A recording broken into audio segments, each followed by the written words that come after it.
I've really not analyzed myself in terms of my own appeal to my audiences, but I'm told, and I read in the newspapers, that the young people, they like my work. It could be because I think I like young people more than anybody else. Because let's face it, the medium that we work in is a very young medium. You have to feel young, you have to stay young to be able to be in the medium successfully. Because the people who see the pictures are between the ages of 14 and 27. They form the majority. And I think there's no film without romance, because it can tend to be dry. And when you have to have romance in film, I think you have to tap all the elements that are youthful, that are energetic, that are young, that are alive. And you cannot be a good motion picture maker unless you appeal to the young, unless you feel young, unless you know what they feel.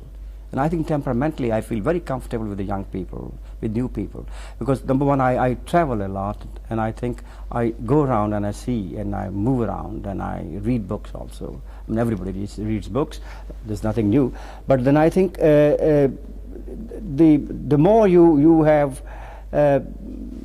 things to say for the young world, the better the cinema, because that's the audience that sees the cinema. It's not the old people who see the cinema, unless it's an outstanding film and they're told, go and see it. But if a film is seen by the young, they talk about it because they have the time to see it. And they have all the energies to see it, and they want to ape. I think, and if your appeal is for the youth, that's an eternal appeal. No matter in what walk of life. You could be a cinema star, you could be a politician. If you appeal to the young, you scored. I think that's very important for the people who are making pictures. What kind of books do you read? Depends. The books, the type of books that I read depends on what I want to read at that moment. Sometimes I feel I'm very unfortunate because I get so involved with my pictures that it takes me about 16, 17 hours a day to be busy with them. And I always feel I'm lagging behind my reading. And I keep on buying books. I love to walk into a bookshop and browse and look for good books. But then they keep lying on my shelf. But the fact remains, they keep lying. I can always take them out when I want to read them. When I'm dabbling on a subject, then I like to read a lot of books on that subject, because I make contemporary pictures. If I'm making a film in a drug scene, then I have to look out for the drug material, whether it's the newspaper or the books or conversation. Or I like to meet the people who are involved in drugs, who had that type of an experience. And it applies to all the movies that I make in terms of my contemporary ventures. What kind of authors? You must mention a few who are your favorites, so we know what you like. Different kinds of authors. You have different favorites in fiction. I think Irving Wallace writes beautiful in terms of writing, and various others. And certainly somebody else all of a sudden comes out with a good novel, you want to read it. Certainly there's a good Indian author that you like to read. Salman Rushdie? Yes, his Midnight Children, I read it, but I thought it was a little difficult reading, and I had to hold it and keep it on the table for a while, because it did not hold my interest from that point of view. I mean, I think a good novel in terms of fiction is the once you start reading it, you should not like to give it up unless you finished it. But when you're a busy man, you start reading a novel, and if the novel somewhere is a little loose, there's a looseness of construction, a little subjective, or he's dwelling on something where the story is not going forward, then you like to go back to your work. And once you go back to your work, you get so involved that you forget about it. So I have read the book, but not in one sitting. It is very well written, but something which I thought was not that engrossing, which I thought would make me glued. You will never be old, that's for sure. Take it from me. If you love your work, then you like to work for that love of your work. And that love for your work is what romance is all about. It includes everything. But if you're not working, if you're not involved, if you're dull, if you're vegetating in a corner and you are cursing yourself, well, that's your age. That's age. So how old do you feel? Oh, I think I never think of my age. In terms of years, I'm 64. It is only when people remind me, I feel I'm 64. But I don't feel that age, because I think when I'm working, I get so excited with my work like a child. With every project that I make, I feel like a child toying with that project, in total excitement. I look for my solutions. I look for certain knots that when to be unknotted in the dramatic unfolding of the stories that I conceive. Do you like? Yes. Sorry, go ahead. Yes, go ahead. Do you like to do comedy, or do you like the serious, like say Tere Mere Sapne and Tere Ghar Ke Samne? I don't think any artist should condition himself or herself on what he or she would like to do. I think they should do all types of pictures. It depends. I mean, it all depends on what the audience likes to see you in. But I think your attempt should be to work all types of pictures. You should be able to do comic roles. You should be able to do comedies. You should be able to do serious roles. You should be able to do action roles. You should be able to do hysterical, farcical roles. You should have that range of versatility.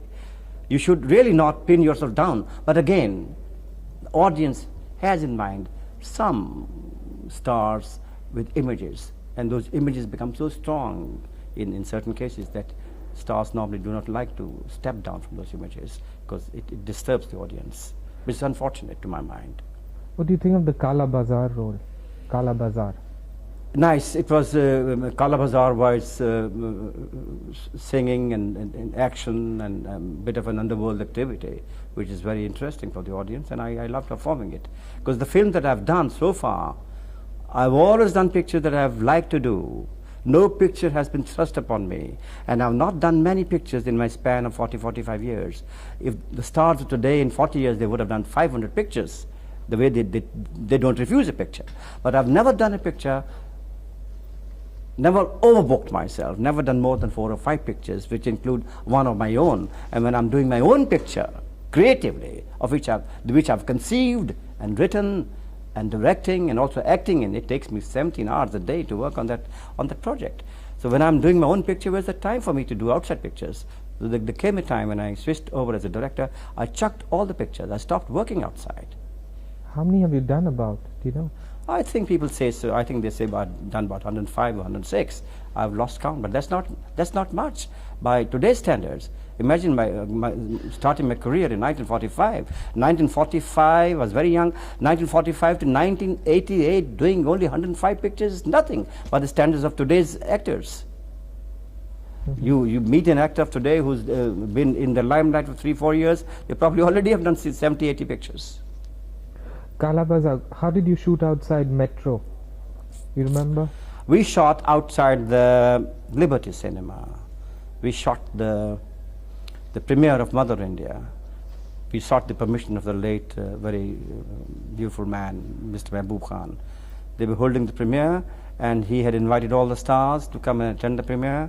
And we had a sequence in the movie where these boys, they sell the black market tickets. So we spread around, and we had the cameras catching us, and we were after the stars with the crowds, with the audiences, and Goldie was picturizing each one of us. That was great fun. It was a sequence in the film itself. Who thought of a black market fellow being the hero? Goldie, Vijay, very, very clever man. Vijay Anand is a very clever director, and I think he's intelligent, and he thinks very, very nice ideas. Have there been ever differences between the brothers? There are bound to be differences between two creative people, because they're both creative, and each one of them, they want to assert one up over the other, not deliberately, but because you cannot think alike. Being creative, it has to happen that you must think differently. Therefore, you must differ.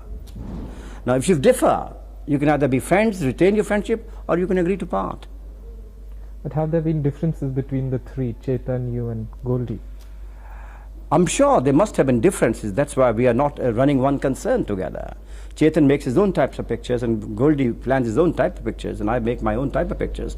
But the pictures that I want to make, if I invite them, then I have a big say in those pictures, because then I say, this is the subject, and I convince them, or they convince me.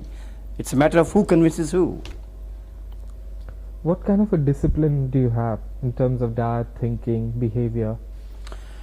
The discipline is again the subconscious mind, because the very fact, I think if an actor is projecting, if a hero is projecting himself on the screen, and if he's the darling of the nation, I think it becomes his bounden duty to look good on the screen. He should not be just an eyesore for an audience with a fat belly and playing a police officer, or with 3 chins or 2 chins, or with lines on the neck. I think it's a beautiful, beautiful medium called cinema. You look for beauty on the screen, and beauty has to be planned, beauty has to be given to the world. I think that's why a little discipline on the part of actors is very important. I think you have to be an ascetic, you have to be a yogi to achieve something in life. Unless you're a yogi, you cannot be great, you cannot be an achiever. And it does not just necessarily apply to the movies, it applies to all the professions. Wherever you go, whatever you want to achieve in a big way, you have to sacrifice something for that achievement. That's important. Others give it up. You retire, say, look, enough, I've achieved enough. Now I want to eat and drink and make merry and sleep. I've achieved, I'm looking back into my past. Well, that's okay. Then people talk of the past. But if you want to be in the present and in the limelight and in the show business and on the screen, I think you owe it to the world. You owe it to the audience. You owe it to yourself to look after yourself, so that at least you look good as much as is possible. You never feel like taking it easy? Easy? Oh, I take it easy sometimes. Even during my great moments of planning, I take it easy. The best work comes out of taking it easy. The more effortless you are in any creative work, the better it is. But if you mean relaxation, that's different. But I think everybody needs relaxation, but the relaxation cannot be for long. If you switch over from one thing to another, that means relaxation. I'm directing for 4 hours, suddenly I'm going back into my makeup room, and then I'm facing the camera, and I go back, then I'm reading a book. That's relaxation. Not much is known about your wife, Mona. I mean, she just disappeared. Well, you know about her. The whole world knows about her. Mona. Mona I met on the sets of Bazi. We did 2 or 3 pictures together. We fell in love. We married each other. Then Mona was not very keen on acting, and she gave it up. Why wasn't she keen? Well, it varies from individual to individual. She hardly had done 3 or 4 pictures. She was not ingrained that much in the show business. And she said, I'd rather get married and not do any pictures. The only picture she did after marriage was Naudogera. Then she had a baby. Her interest lay somewhere else. So these answers can only be given by the individual concerned. Because she was not that professional yet when she got married. And she had not done any outside pictures. Has she become a recluse? One doesn't see much of her. I think she has a lot of friends, and she has her own circle. Maybe she does not move into the movie circles. That's why it's not written about. What you read in the magazines is about the movies and the movie people, the movie magazines. And there are a lot of people who would like to be written about. She's one of those. But you've had a good marriage.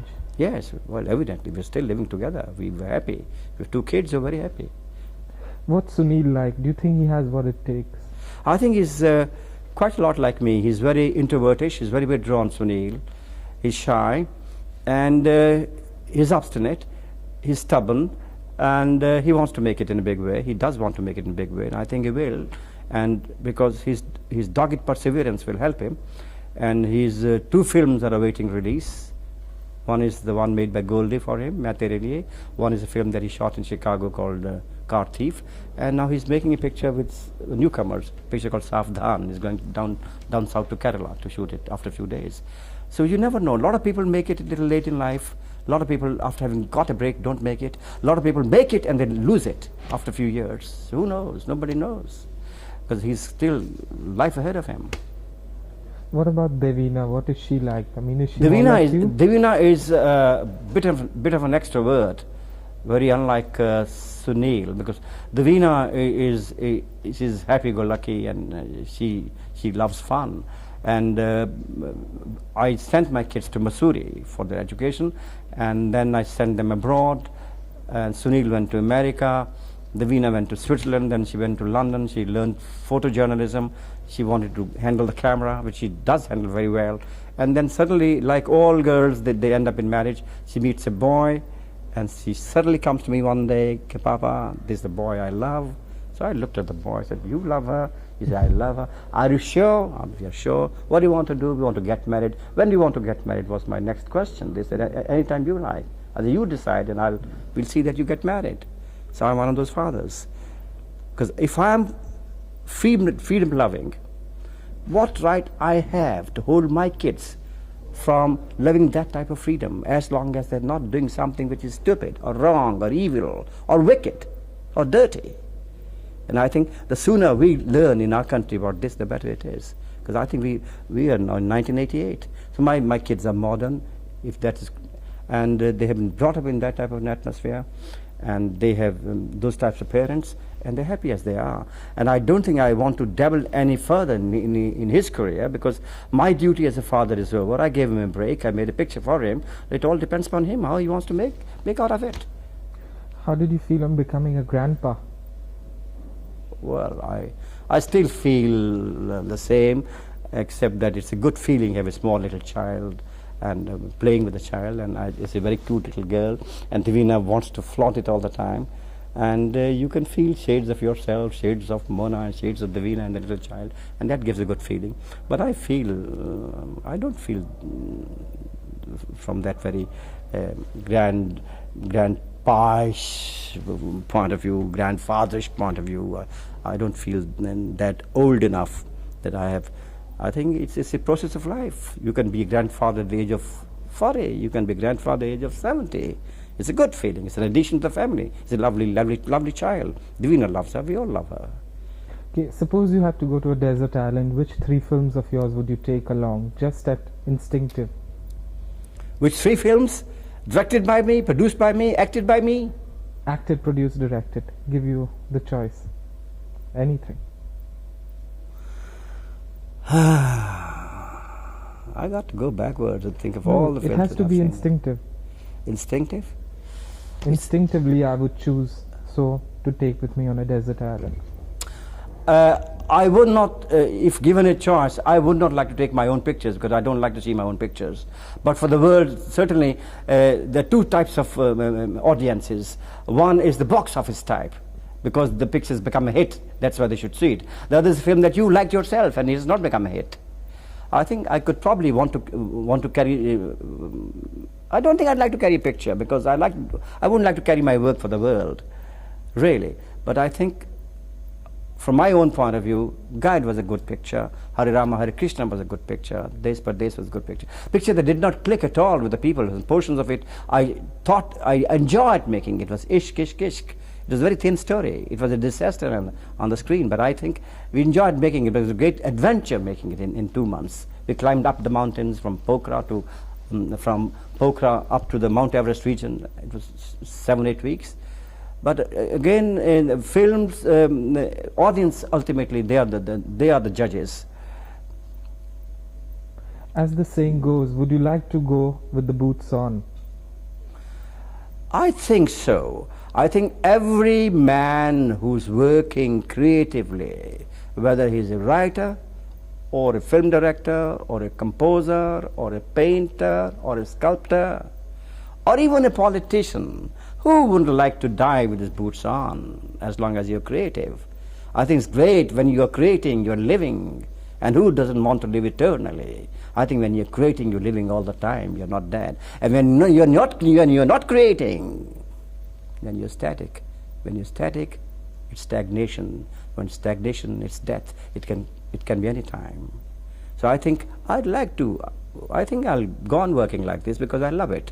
It excites me. Every time I make a project, it gives me an additional bounce and additional energy, and I love working on it. And that gives me double the vigor. And I think I'll go on and on like this, unless something happens to me all of a sudden in terms of physical decay or physical illness, which can happen anytime to anybody, and you don't have any answers to that. But I think it's a great feeling to be creating all the time. Like you are a journalist. Don't you love writing your reviews? Don't you love writing articles? Don't you live and love with the thought of people reading your articles and talking amongst themselves, my God, this Khalid has written so beautifully. So I think if you don't do it, then you're dead. Now you're used to it and you grow with it because you're improving all the time. Any creative man improves all the time and he never reaches the perfection. And he's aiming at the perfection, and perfection is never there. In fact, it should never be there. But the moment you feel you are perfect, well, that's the end of you. That's it, which means there's no other climax. In fact, people should not reach their climax in lives. If they reach their climax, what is after climax? Anticlimax. It's no fun having an anticlimax. I think I'd rather be in a stage when people say, I think his best still has to come. Because I really feel that I am improving after every film as a director, as a writer, because it gives me more and more experience, more and more experience.